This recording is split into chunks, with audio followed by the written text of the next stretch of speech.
Bonsoir à tous, je vous souhaite la bienvenue au Schema pour cette deuxième soirée du test logiciel. Donc suite à une première version qu'on avait organisée l'année dernière à l'INRIA. Donc moi je suis Julien Vanquois Québec, je suis le responsable de la société All4Test et le responsable également de la commission test et qualité logicielle de Télécom Valley. Donc c'est à ce titre qu'on organise tout au long de l'année simplement des meet-up, des ateliers sur le métier du test logiciel. Donc certains d'entre vous ont l'habitude de venir et puis une fois par an on essaye de faire un événement qui soit un petit peu plus large et qui permette de faire intervenir un petit peu plus de speakers. Donc il y a des intervenants qui viennent de Sophia Antipolis bien sûr, mais également d'autres villes ou des éditeurs de logiciels spécialisés dans le test.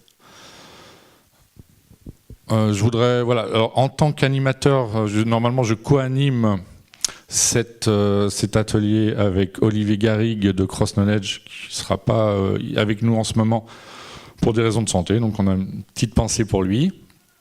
Et puis je vais commencer par vous donner le planning des réjouissances. Donc on va commencer la soirée par une petite synthèse sur les tendances du test logiciel. On essaye une fois par an de voir un petit peu quelles sont les tendances, les évolutions, les nouveautés.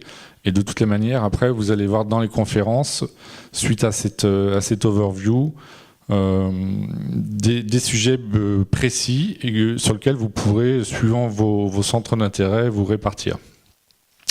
Donc en synthèse, on a cette salle qui est la salle plénière et on a 3 salles ateliers qui se trouvent 2 étages en dessous. Donc il y a un fléchage qui vous permettra de trouver votre salle. Il y a la salle A, B et C.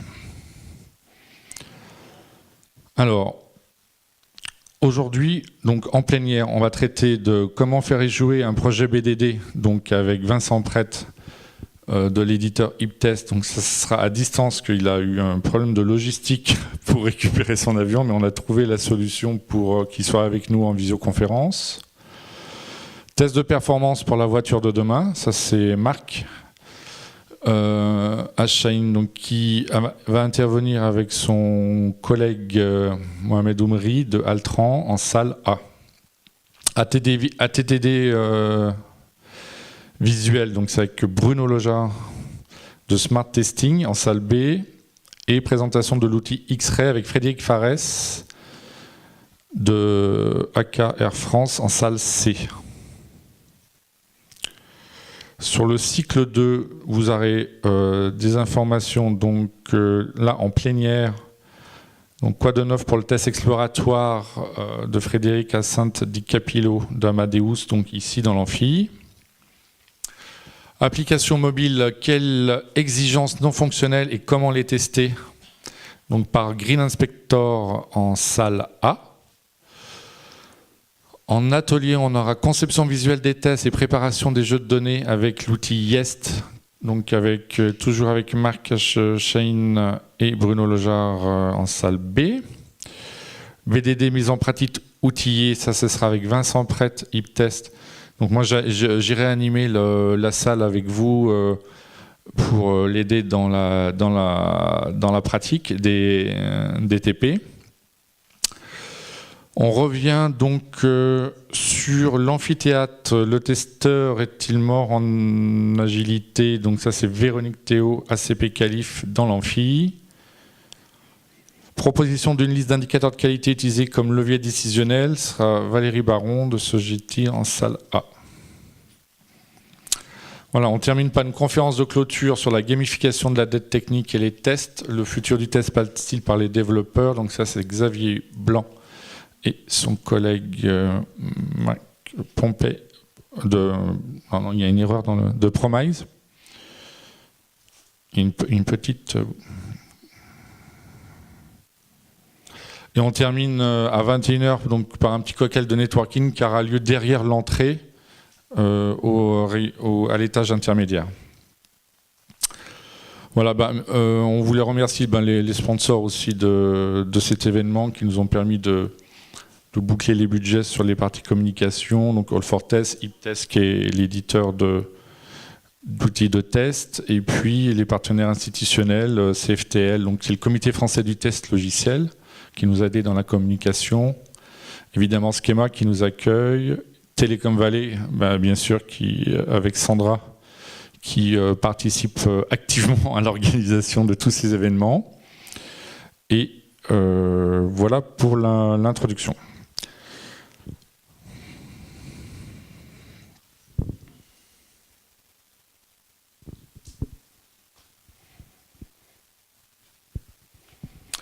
Alors, l'idée, c'était de faire un petit état des lieux des tendances sur le test logiciel, parce qu'on est quand même dans une profession qui est très, très active en ce moment. Donc il y a pas mal de nouvelles expérimentations, de nouvelles façons d'organiser les équipes de développement, les équipes de gestion de projet.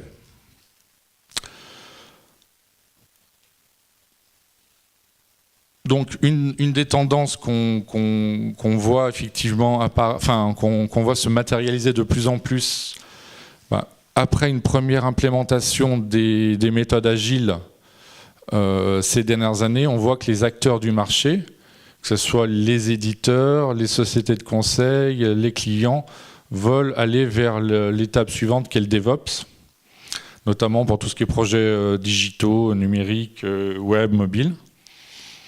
Donc c'est-à-dire accélérer le chemin vers l'intégration et la mise en production en continu. Donc évidemment, ça demande une organisation spécifique pour arriver à garantir la qualité tout en augmentant les rythmes de delivery.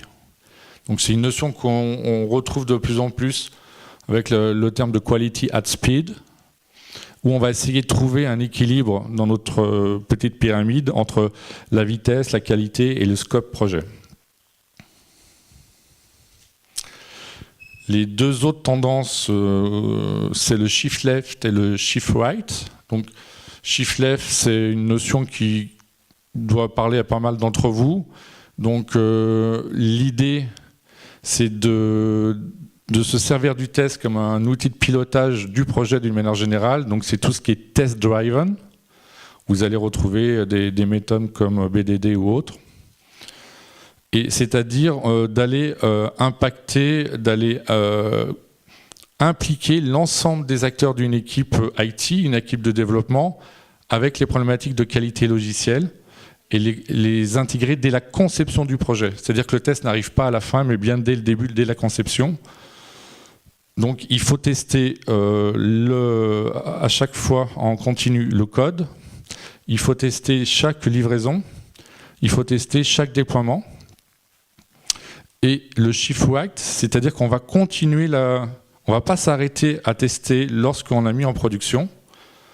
On va continuer à monitorer la production pour remonter des indicateurs liés à la qualité du logiciel.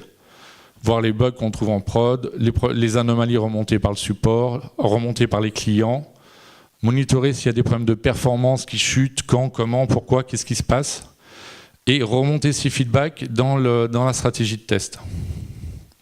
Donc on voit bien qu'il y a une époque, sur le cycle en V, on faisait du test juste avant de mettre en production, juste avant une livraison.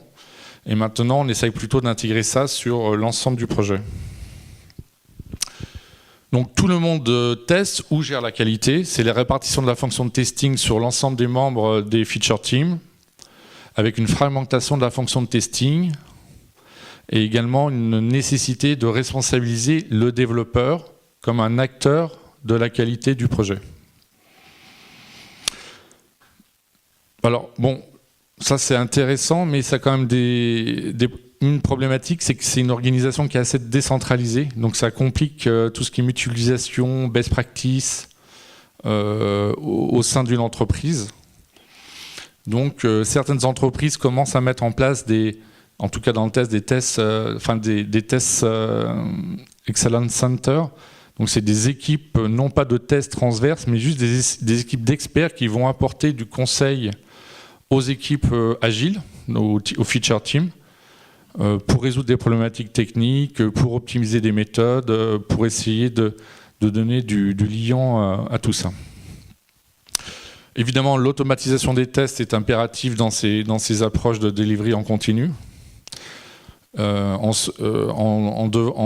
prenant comme problématique de commencer par la base de la pyramide, c'est-à-dire les tests unitaires, puis de porter l'effort de test et d'automation sur l'intégration et les tests systèmes. Donc ça, c'est une tendance qui n'est pas nouvelle, mais qui s'accélère en fait, et qui est mappée à cette volonté des directions informatiques d'aller vers l'intégration continue et vers le DevOps. Donc ce soir, en fait, du coup, on s'aperçoit que les présentations des speakers vont se mapper sur ces thématiques-là. Donc on va parler de BDD, d'ATDD visuel, mais aussi de tests exploratoires et de gamification, par exemple. Donc je fais un petit schéma qui reprend ces problématiques-là. Donc sur le centre, là vous allez voir effectivement le corps, c'est-à-dire la mise en place de ces nouvelles méthodes de test driven en fait, donc le BDD, la TDD, le MBT dont on parlera moins ce soir, qui est l'aspect modélisation, c'est du model-based testing, et l'aspect gamification. Une fois qu'on s'est assuré de ces prérequis en termes de méthodologie, au niveau technique, on va voir qu'effectivement, on tombe sur les problématiques d'automatisation avec des approches classiques ou avec des approches un petit peu différentes avec tout ce qui est RPA, donc c'est Robotic Process Automation. Le test exploratoire dont on ne parle pas toujours mais qui est très complémentaire sur ces types de tests automatisés. Et enfin, tout ce qui est intelligence artificielle, qui est une nouvelle tendance dont on avait commencé à parler un petit peu la dernière fois, et qui là aussi commence à se mettre en œuvre sur les projets d'une manière un petit peu plus concrète. Donc, sur ces tendances, moi je vais juste vous parler des deux thématiques, donc le RPA et l'IA. Donc le RPA, d'une manière générale, qu'est-ce que c'est ? Donc c'est Robotic Process Automation en anglais. Quand on essaye de traduire en français, on pourrait dire automatisation robotisée des processus. Donc c'est des processus métiers. Donc à l'origine, le RPA n'est pas utilisé pour faire du test automation, il est utilisé pour automatiser des process métiers dans une banque, une assurance, un opérateur télécom, sur des tâches répétitives et à faible valeur ajoutée. Donc l'automatisation robotisée des processus, en fait, elle consiste à utiliser des programmes informatiques spécialisés, donc c'est ce qu'on appelle les robots, c'est des robots logiciels, pour automatiser et normaliser des processus métiers reproductibles. Donc ça, c'est quelque chose qui existe déjà depuis quelques années et qui commence à devenir quelque chose d'un petit peu plus industrialisé dans les approches aujourd'hui. Donc les obstacles techniques sont assez faibles en fait, parce que la configuration d'un robot logiciel ne nécessite pas de compétences en programmation. Donc l'idée, c'est de donner des outils aux gens du métier, à des opérateurs, pour le faire eux-mêmes, en termes d'outils. Ça permet une précision importante, ça permet de respecter des normes réglementaires et de conformité. C'est pour ça qu'on retrouve beaucoup ça dans les banques, par exemple.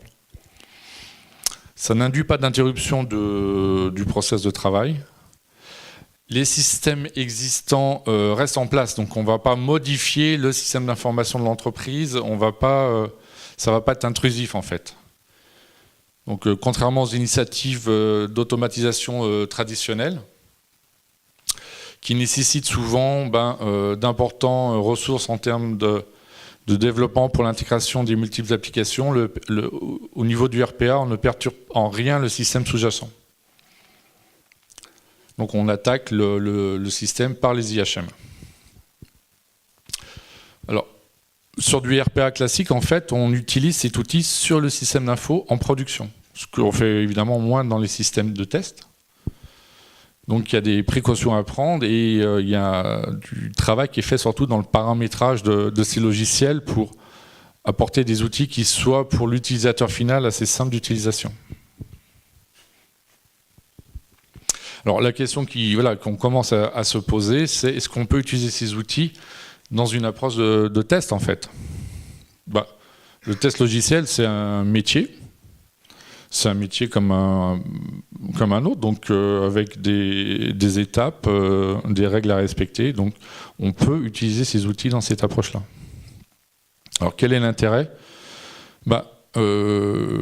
Quand on fait de l'automatisation, souvent c'est lié à la technologie. Par exemple, on va avoir des outils comme Selenium. Le prérequis, c'est qu'on travaille sur des protocoles HTTP, donc sur du web. On va faire de l'Appium, ça sera pour des applications mobiles. Mais si on veut aller travailler sur du client lourd ou du mainframe, il faut des outils qui sont plus lourds, qui sont différents, donc il y a une fragmentation des outils. Là, ces outils, ils ont été faits pour marcher sur n'importe quel type de technologie. Donc ça, c'est un des critères qui va intéresser les testeurs dans des projets hybrides. Vous avez du web, vous avez du mobile, vous avez de la S400, vous avez du client lourd en .NET, etc. Donc ça, c'est un des critères qui semble intéressant. Les outils peuvent être utilisés par les équipes métiers, donc comme on l'a vu, et les testeurs. Donc on n'a pas besoin d'avoir un développeur ou un test automation dans la team. Donc pour certains projets, ça peut être donner un niveau d'autonomie supérieur aux équipes qui n'ont pas ces compétences en interne. Puis la mise en œuvre est plus rapide et plus accessible, même s'il y a des limitations qui sont réelles par rapport à une approche de test scripté classique. Alors, quelques exemples d'outils. Donc ça, c'est des choses que vous pouvez aller voir et puis voir leur spécificité. Donc il y a Automation Anywhere, Blue Prism, OpenSpan, UI-Test. Donc ça, c'est le RPA, d'une manière générale, c'est une des tendances qui se met en place. Et l'utilisation pour le test, c'est encore quelque chose d'assez nouveau, mais qui peut être une piste à creuser sur certains projets. Alors, on parle de robots, mais est-ce qu'il y a une intelligence dans ces robots? Ces robots n'apportent pas d'intelligence particulière, ils vont juste reproduire des process, des copier-coller, copier des infos à un tel endroit, etc. Donc elle prend en charge principalement les actions qui ne nécessitent pas de connaissance, de compréhension ou de perception particulière. Donc, contrairement à l'intelligence cognitive, qui elle va plus empiéter sur la base de connaissances d'un être humain en fait, et sur des attributs qui lui sont propres, comme l'habilité à faire donc du traitement du langage, du raisonnement, du jugement, grâce à tout ce qui est contextualisation. Elle peut établir aussi la signification des choses et donner une perception spécifique. Donc souvent, on se sert du deep learning, de l'IA, pour donner du sens, donner une valeur ajoutée à un volume de data qui, sans ça, n'en a pas. Donc c'est différent, mais là encore, il est tout à fait possible que le RPA rajoute des couches de deep learning dans le futur pour améliorer le process. Parce que on peut très bien faire du deep learning sur des process d'automation, voir quand est-ce que le process échoue, voir comment l'être humain trouve un contournement pour faire fonctionner le process, et par analyse régulière de ce genre de comportement, l'IA pourra apporter des propositions d'amélioration du système de RPA. Donc j'ai regardé quelques statistiques un petit peu sur les pourcentages d'utilisation aujourd'hui de l'IA appliquée au métier du test, en partant sur l'étude World Summit, donc sur sa version 2018. Et donc, moi j'ai été un petit peu étonné de voir qu'il y a déjà quand même pas mal d'entreprises qui sont plus dans des phases simplement d'études, mais qui implémentent déjà ces algorithmes sur des projets concrets. 57% des entreprises auraient déjà des projets de mise en place de l'AI. 45% auraient déjà commencé à expérimenter ces solutions pour optimiser les process d'automation notamment. Et 36% auraient déjà mis en œuvre des approches prédictives analytiques et descriptives analytiques dans le domaine du test. Donc en fait, on voit que c'est une couche qui se rajoute au système actuel de test automation dans l'analyse des données, de manière à essayer d'avoir une approche prédictive et d'optimiser les feedbacks liés à la production. Il y a une autre problématique qui va se mettre en place aussi, c'est mais comment en fait on va tester ou adapter les stratégies de test à des applications qui utilisent l'intelligence artificielle pour fonctionner. Parce qu'on est dans des environnements qui sont moins prédictifs, parce qu'on ne sait pas toujours comment les algorithmes vont délivrer un résultat. Donc on estime qu'il devrait fonctionner comme ci ou comme ça, mais on n'a pas forcément une connaissance très fine de comment ça marche dans le détail. Donc ça va apporter des nouvelles problématiques. Donc il y a des nouveaux, c'est un nouveau marché qui se structure avec des nouveaux métiers aussi qui vont apparaître. Des métiers comme AI QA Strategist ou AI Test Expert. Donc c'est des gens qui vont avoir des doubles compétences en deep learning, en algorithmie et en stratégie de test. Bon, déjà il fallait pas mal de compétences pour faire un bon test manager, du développement, du test, de la bonne communication. Maintenant on va rajouter des couches d'algorithmie et de deep learning. Alors, j'ai essayé de faire une petite synthèse de qu'est-ce qu'on peut faire avec ces trucs-là dans le test, en gros. Donc, on a vu que le test automation, c'est une étape obligatoire pour faire sauter les goulets d'étranglement dans l'approche DevOps. Le problème, c'est que ça prend quand même beaucoup de temps. Ça prend du temps à scripter et, comme vous le savez, à maintenir. Donc, on voit qu'on a un besoin de quoi ? On a besoin un peu d'un compagnon qui va nous aider à optimiser et à gagner du temps. Et ce compagnon, entre guillemets, ça peut être des assistants à base de deep learning.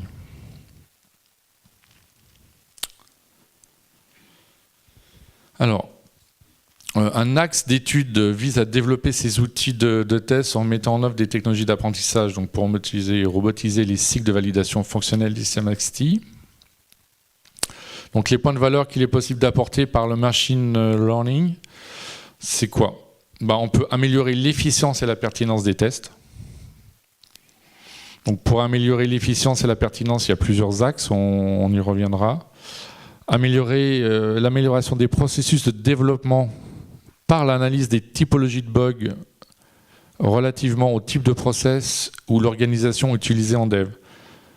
Donc en fait, quand vous êtes par exemple sur votre outil d'analyse de gestion de bugs, votre Jira ou autre, on peut rajouter des tags avec dans tel projet, dans tel feature team, j'utilise la méthode X ou j'utilise la méthode Y, l'organisation un tel, les outils un tel.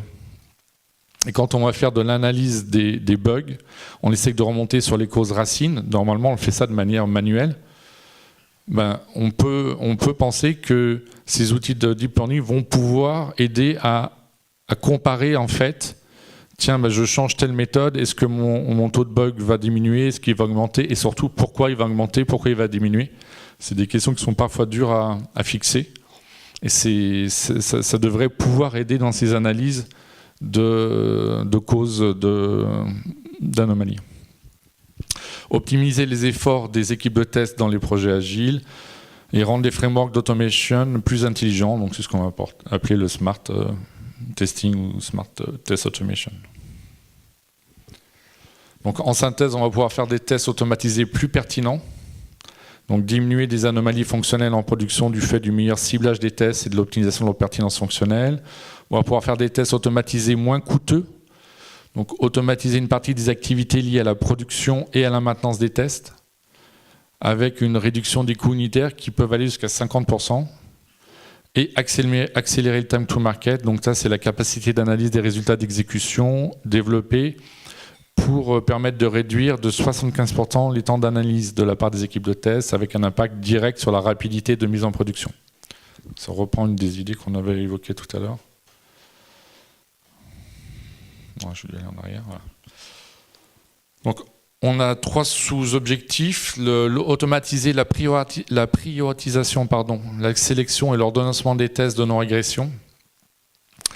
En fait, quand vous avez vos référentiels de TNR, il est possible de tourner les TNR dans des enchaînements différents. Et de voir, suivant les différents enchaînements qu'on fait, ceux qui sont le plus productifs. C'est-à-dire, ce qui permet de découvrir un maximum d'anomalies avec un minimum de cas de test ou d'étapes de test. Et ça, on peut le faire de manière manuelle au départ, mais au bout d'un moment, quand il y a trop de combinatoires, l'être humain a du mal. Donc les algorithmes peuvent aider sur cette approche-là. Analyser les résultats de tests pour induire la gravité des tests en échec et produire des recommandations sur ces résultats. Donc ça, c'est tout ce qui est Smart Analytics. Recommander les mises à jour de tests en fonction des données de production et fournir une analytique de la couverture fonctionnelle. Les deux derniers objectifs, c'est diversifier et variabiliser les données de tests à partir de l'apprentissage couplé des exécutions de tests dans l'intégration continue et avec les traces d'usage en production des systèmes sous test. Dernier objectif, c'est automatiser la maintenance des tests de non-régression par l'apprentissage sur l'usage du système en production et l'inférence des parcours les plus pertinents de façon itérative et incrémentale. Bon, de toute façon, l'objectif, c'est pas de rentrer dans les détails de toutes ces thématiques, mais c'est de vous sensibiliser sur le fait qu'il y a déjà aujourd'hui soit des outils qui existent, on l'avait vu au niveau des tests unitaires, et il y a des frameworks d'IA que vous pouvez commencer à utiliser pour traiter les données sur vos systèmes. Après, ces systèmes, ils peuvent utiliser, comme vous le voyez, du clustering, de la classification, de la technique de renforcement, ça peut être différents types. Il y a pas, enfin, le terme IA, c'est un terme un peu fourre-tout. Mais derrière, pour chaque problématique, vous avez des algorithmes qui peuvent répondre à un sujet. Et c'est l'ensemble, par rapport à vos différents objectifs d'amélioration de vos process de test, vous pouvez implémenter des algorithmes différents. Et c'est l'ensemble de ces algorithmes qui vont produire un résultat le plus pertinent possible. Donc, je vous ai mis des liens sur les différents frameworks que vous connaissez peut-être. Vous pouvez tester dès aujourd'hui. Sur les outils de test déjà présents, en fait, il y a déjà pas mal d'outils qui existent, plutôt sur les couches des tests unitaires pour l'instant. Donc, je vous laisse regarder les noms. Si le sujet vous intéresse, je vous ai mis le lien sur le texte qu'on avait fait l'année dernière sur le sujet. Et puis, d'une manière générale, je vous ai aussi remis le lien sur les petits meet-up du Software Tester Club. Donc là, vous pouvez vous inscrire sur le site et proposer aussi des sujets. Si vous avez envie d'approfondir, on peut les mettre à l'agenda. Voilà, je vous remercie de votre attention sur cette petite introduction.